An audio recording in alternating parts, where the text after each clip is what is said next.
حضرت ابو الحسن احمد بن محمد نوری رحمۃ اللہ تعالی علیہ طریقت کے اماموں میں سے ایک بزرگ، شیخ المشائخ، شریعت کے امام الائمہ، بادشاہ اہل تصوف، بری از آفت و تکلف، حضرت ابو الحسن احمد بن محمد نوری رحمۃ اللہ تعالی علیہ، جو تصوف کے معاملات میں عمدہ، کلمات میں ظاہر اور مجاہدوں میں واضح تر تھے۔ تصوف میں آپ کا اپنا ایک خاص مشرب ہے، صوفیاء کی جماعت آپ کو نوری کہتی اور ان کی اقتداء اور پیروی کرتی ہے۔ صوفیاء کے 12 گروہ ہیں، جس میں سے 2 گروہ مردود ہو چکے اور 10 مقبول ہیں، اور ان مقبول گروہوں میں ایک گروہ محاسبیوں کا ہے اور دوسرا کساریوں کا، تیسرا تیفوریوں کا، چوتھا جنیدیوں کا، پانچواں نوریوں کا، چھٹا سہلیوں کا، ساتواں حکیموں کا، آٹھواں خرازیوں کا، نواں خفیفوں کا اور 10واں سیاریوں کا ہے۔ یہ 10 گروہ محقق اور اہل سنت و جماعت ہیں، لیکن 2 گروہ مردود ہیں۔ ان میں سے ایک گروہ حلولیوں کا ہے، جو حلول اور امتزاج سے منسوب ہیں اور سالمی اور مشبہ ان سے تعلق رکھتے ہیں، اور دوسرا گروہ حلاجیوں کا ہے، جو ترک شریعت کے قائل ہیں۔ انہوں نے الحاد کی راہ اختیار کی، جس سے وہ ملحد اور بے دین ہو گئے۔ اباہتی اور فارسی انہی سے تعلق رکھتے ہیں۔ اس کتاب میں اپنی جگہ ہر ایک کا جدا جدا تذکرہ آئے گا اور ان کا اختلاف بھی مذکور ہوگا انشاءاللہ۔ لیکن نوری طریق میں قابل تعریف خصوصیات ترک مداہنت، جمع مردی کی رفت اور دائمی مجاہدہ ہے۔ حضرت ابو الحسن نوری رحمۃ اللہ علیہ فرماتے ہیں کہ میں حضرت جنید بغدادی رحمۃ اللہ علیہ کی خدمت میں حاضر ہوا تو انہیں مسند صدارت پر تشریف فرما دیکھا۔ میں نے کہا، اے ابو القاسم، آپ نے ان سے حق کو چھپایا تو انہوں نے آپ کو مسند صدارت پر بٹھا دیا، اور میں نے ان کو نصیحت کی تو انہوں نے مجھ پر پتھر پھینکے۔ اس کی وجہ یہ ہے کہ مداہنت خواہشات کے ساتھ موافقت رکھتی ہے اور نصیحت کو اپنے خلاف سمجھتی ہے، اور آدمی چونکہ اس چیز کا دشمن ہوتا ہے جو اس کی خواہش کے خلاف ہو، اور اس کو پسند کرتا ہے جو اس کی خواہش کے موافق ہو۔ حضرت ابو الحسن نوری رحمۃ اللہ علیہ حضرت جنید رحمۃ اللہ علیہ کے رفیق اور ان کے شیخ طریقت حضرت سری سختی رحمۃ اللہ علیہ کے مرید تھے۔ حضرت نوری رحمۃ اللہ علیہ نے بکثرت مشائخ سے ملاقاتیں کی اور ان کی صحبت میں رہے، اور حضرت احمد بن الحواری رحمۃ اللہ علیہ سے بھی ملے ہیں۔ طریقت و تصوف میں آپ کے ارشادات لطیف اور پسندیدہ ہیں، اور فنون علم میں آپ کے نکات بہت بلند ہیں۔ آپ کا ارشاد ہے، حق کے ساتھ جمع ہونا اس کے غیر سے جدائی ہے، اور اس کے غیر سے جدائی حق کے ساتھ ملنا ہے۔ مطلب یہ ہے کہ ہر وہ شخص جو حق تعالی سے واصل ہے وہ ماں سوائے اللہ سے جدا ہے۔ اصطلاح طریقت میں اسی کو جمع کہتے ہیں۔ معلوم ہوا کہ حق سے واصل ہونا فکر خلائق سے علیحدگی ہے۔ جس وقت خلق سے کنارہ کشی ہو جائے حق سے وصال درست ہوگا، اور جب حق تعالی سے وصال درست ہے تو خلق سے اعراض صحیح ہوگا، کیونکہ ایک ساتھ 2 ضدیں کبھی جمع نہیں ہو سکتی۔ ایک دفعہ ایسا ہوا کہ حضرت ابو الحسن نوری رحمۃ اللہ علیہ 3 دن رات مسلسل اپنے گھر میں کھڑے ہو کر زور زور سے ذکر الہی کرتے رہے۔ لوگوں نے حضرت جنید بغدادی رحمۃ اللہ علیہ سے آپ کا حال بیان کیا۔ آپ اٹھ کر فوراً تشریف لائے اور فرمایا، اے ابو الحسن، اگر تم جانتے ہو کہ اس شور کا کوئی فائدہ نہیں تو دل کو رضائے الہی کے حوالے کر دو، تاکہ تمہارا دل خوش و خرم اور مطمئن ہو جائے۔ چنانچہ حضرت نوری رحمۃ اللہ علیہ آپ کی ہدایت پر خاموش ہو گئے اور آپ سے فرمانے لگے، اے ابو القاسم، آپ ہمارے کیسے اچھے استاذ اور رہنما ہیں۔ آپ کا ارشاد ہے، ہمارے زمانے میں 2 چیزیں بہت پیاری ہیں، ایک عالم جو اپنے علم سے کام لے، اور دوسرا وہ عارف جو حقیقت کو بیان کرے۔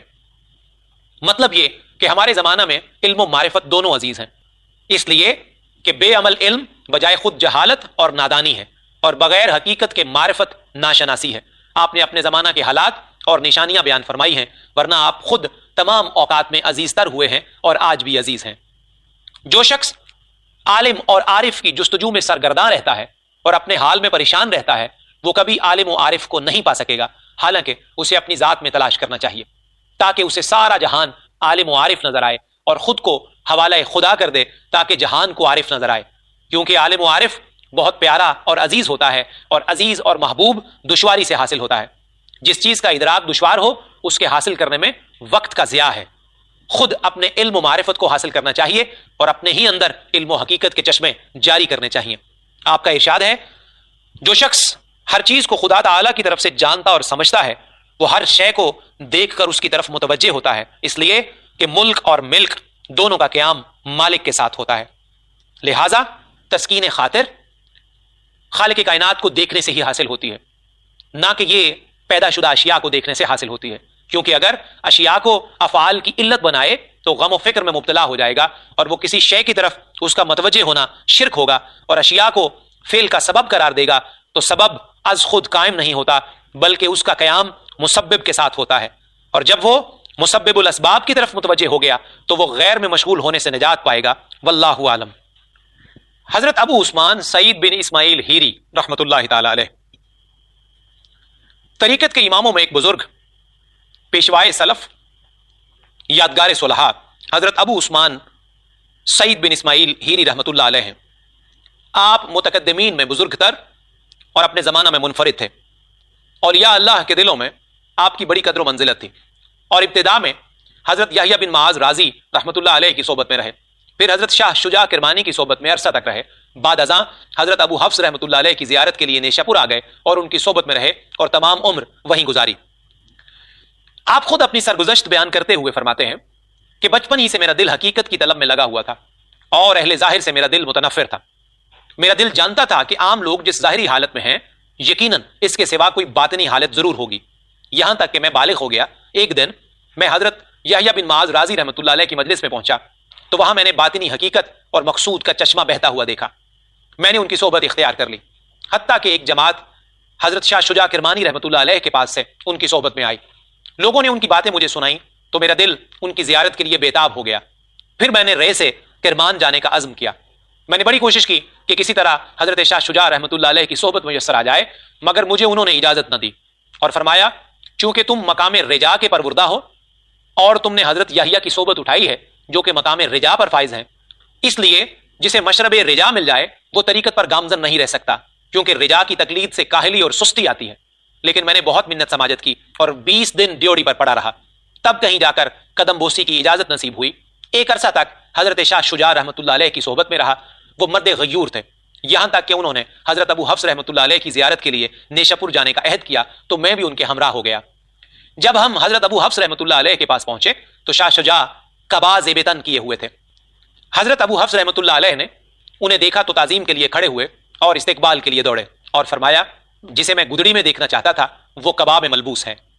وہ عرصہ دراز تک وہاں رہے اور میری تمام کوشش حضرت ابو حفص رحمۃ اللہ علیہ کی صحبت میں حصول اسرار میں صرف ہوئی، لیکن شاہ کا دبدبہ اور ان کی خدمت کا التزام ہمیشہ مجھے مانے رہا۔ مگر حضرت ابو حفص رحمۃ اللہ علیہ میری دلی خواہش کو بھی ملاحظہ فرما رہے تھے، اور میں دل میں اللہ رب العزت سے دعائیں مانگا کرتا تھا کہ مجھے حضرت ابو حفص رحمۃ اللہ علیہ کی صحبت اس طرح میسر آئے کہ حضرت شاہ شجاع ناراض نہ ہوں۔ غرض کہ جب حضرت شاہ شجاع نے واپسی کا ارادہ فرمایا تو میں نے بھی ان کی ہم سفری کے لیے سفری لباس پہن لیا، حالانکہ میرا دل حضرت ابو حفص رحمۃ اللہ علیہ کا گرویدہ ہو چکا تھا۔ اس وقت حضرت ابو حفص رحمۃ اللہ علیہ نے شاہ سے فرمایا اس فرزند کو خوش دلی کے ساتھ یہاں چھوڑ دیجئے تو میرے لیے یہ بات باعث مسرت ہوگی۔ حضرت شاہ شجاع نے میری طرف دیکھا اور پھر فرمایا شیخ کی خواہش کو قبول کر لو۔ بالآخر شاہ شجاع چلے گئے اور میں وہیں رہ گیا۔ میں حضرت ابو حفص رحمۃ اللہ علیہ کی صحبت میں بڑے عجائب و غرائب دیکھتا رہا، مجھ پر ان کی بڑی شفقت اور مہربانی تھی۔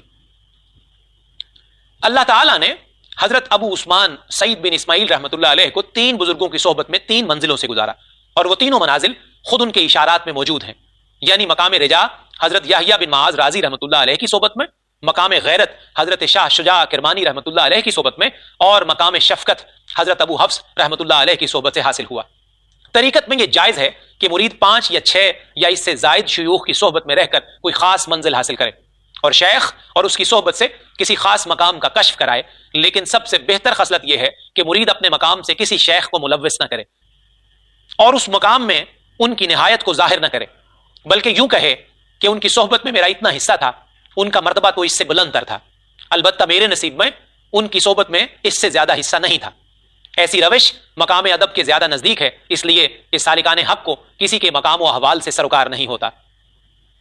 حضرت ابو عثمان رحمۃ اللہ علیہ نے نیشا پور اور خراسان میں تصوف کا اظہار کیا، اور حضرت جنید، حضرت رویم، یوسف بن حسین، محمد بن فضل رحم اللہ تعالی علیہ مجمعین کی خدمت میں بھی حاضر رہے۔ مشائخ کے دلوں سے کسی نے اتنا فائدہ نہ اٹھایا جتنا حضرت ابو عثمان نے اٹھایا تھا۔ مشائخ اور اہل نیشا پور نے آپ کو ممبر پر بٹھایا تاکہ آپ لوگوں کو تصوف کے رموز و نکات سمجھائیں۔ آپ کی کتابیں بلند اور علم طریقت کے فنون میں آپ کی روایتیں نہایت وقیع ہیں۔ آپ کا ارشاد ہے اللہ تعالیٰ جسے معرفت سے نوازے اسے واجب ہے کہ وہ معصیت کے ذریعے خود کو ذلیل نہ کرے،